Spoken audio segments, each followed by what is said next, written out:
isin kabaja nama kuma sadii fi dhibba takka irratti namni garaa keessaan laal akka jedhan nama dhiiga siyoo baase aannan obaasiitu jira.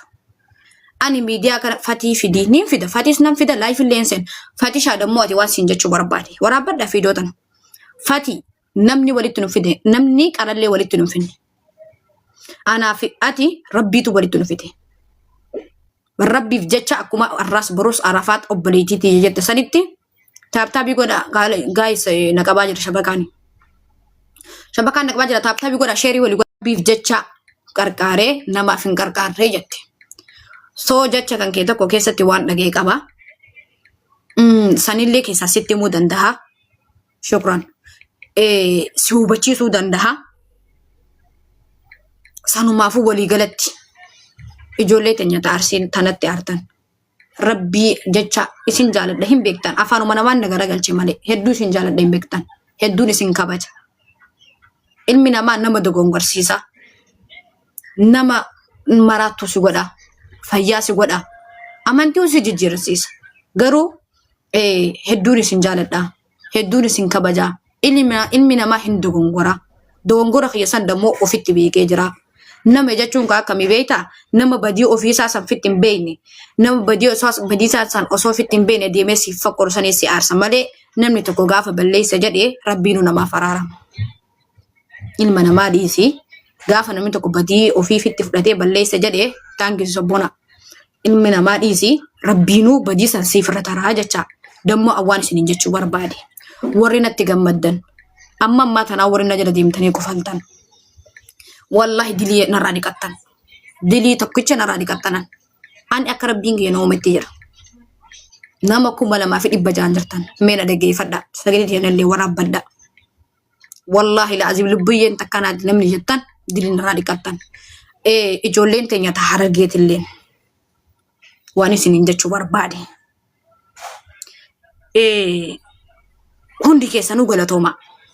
Warri naas qeeyxan. Warri naafis dubbattan. Mal na biraa qabdanan. Galata na biraa qabdan. Maaliif rabbiif jechaan isiniif dhiise. Waa hunda rabbiif jechaa yoo irra tarte bareedaan. So ani Fatishaa Arraas Baruus nin jaalad nin kabaj bika guddoon isaaf qaba. Ilmi namaa si dogongorsiisa faamiliitii wanni isinaaf hubachuu qabdan. Akka ati fakkaanne hunda si godhuu danda'a. Waan ati firraaneen hunda si godhuu danda'a. So wanti irra dhufee hawaasa dila kanarratti walitti qabaa isiniin jedhee dubbadhee kana yoon balleesse balleessanaan jedha. Mee warri dhuguma isaa san duraanillee rabbumaaf jecha miidiyaa kana rabbumaatu walitti dhufee malee waa waliin beeynu Oromooti. Rabbiif jecha lubbiyyeeti yasiif hidhadhee jira. Warri jettan lakkoofsa qabarreessa.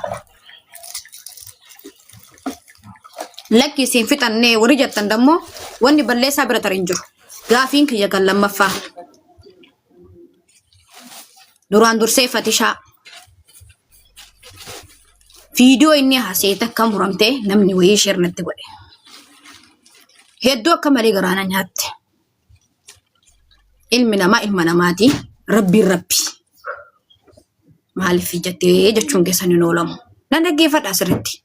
Hawaasa kiyyaa ani isiniin hoogganama isiniin na deeggara. Bakka US walirraan dhaynu maaliif garaas nyaatte jechuuni keessan hin oolamu. Gabaabseetuma isinitti hoonime Fatishaa akka Fatishaatitti anamma fakkeenyaaf isinitti himaa jira malee Fatisharraa hin dubbachuu barbaadeeti. Ani Fatishaa viidiyoo tana waraabaa sheeritti naa godha. Waraabaati sheeritti godha Fatishatti. Fatishaan beetan isa lubbiyyeetti sheer naa gootan. Yoo inni laayif irra jiraatellee sheer naatti godhaa dhufu. Laayif irra jira inni. So gabaabsee maal isin galatoomaa shukran. Gabaabsee maal isin jechuu barbaade. Oromoo kutaa 10 takka Arsii hin jenne Harargee hin jenne. Hundi keessa warri natti aartan. Rabbiif jecha Rabbi yaa laa ilaaha illallah Muhammadu Rasulullah waliin nuu kanneessaniif jecha. Rabbi Oromoo tokko nu godhee dhiiga tokko nu godhee Islaamummaa takka nu godhee Rabbiin walitti nu fide saniif jecha afoon illaa isiniin jedhee jiran.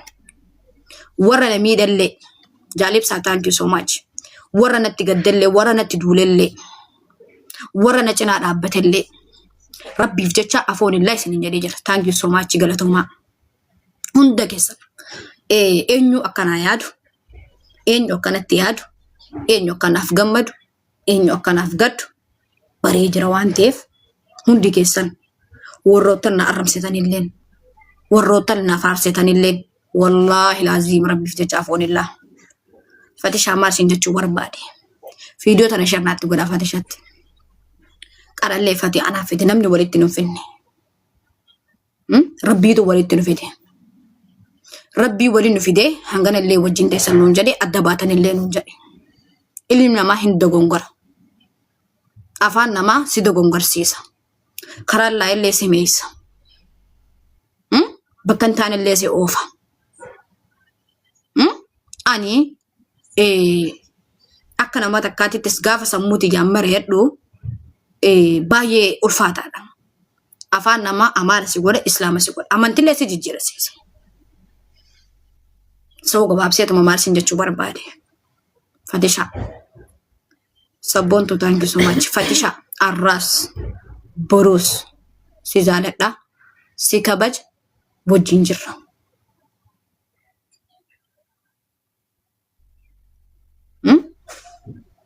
ummata arshiitillee hanganatti aartan rabbiif jecha rabbii guyyaa qiyaamaa ruuyinu keessaa fudhatu san yoo sanitti amantan yoo yaa ilaaha illallah muhammadu rasuulallah walitti qaban rabbiif jecha afoonillah dhifa manaaf godha akka isin na jaalattanillee nan beeka natti aartan malee akka nan jibbine nan beeka akka kufaatii kiyyaa fi miidhaa kiyyan barbaanne nan beeka akka isin na jaalattanillee nan beeka so afaan namaa si miidhaas si maraachaas si fayyisaas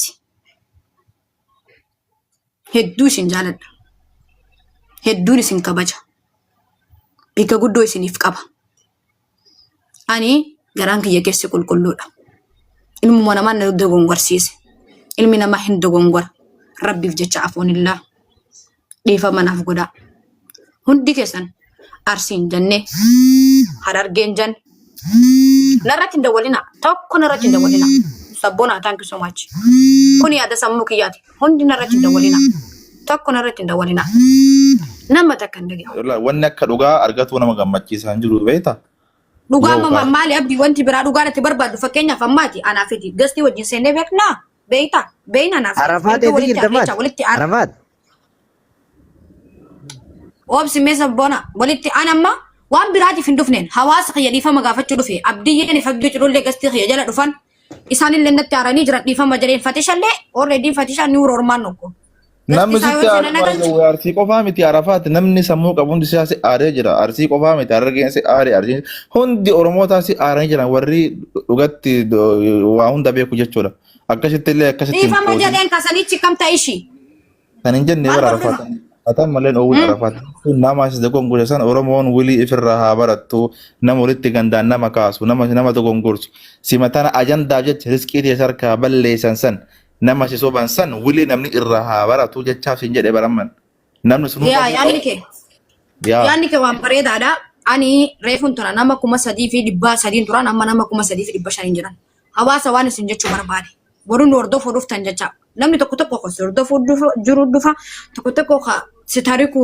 dhufuutu jira jecha walumaa galatti waan isin jechuu barbaadeen arsiin jenne harargeen jenne oromoo kutaa kudha takka warri natti aartan namni nan beekne hin jiru miidiyaa kanarratti namni nan beekne hin jiru tiitooki namni fayyadamu dhugaa walitti rabbiif jecha afoon illaa isin jedhe rabbii laa ilaaha illallah muhammadu rasulullah laa ilaaha illallah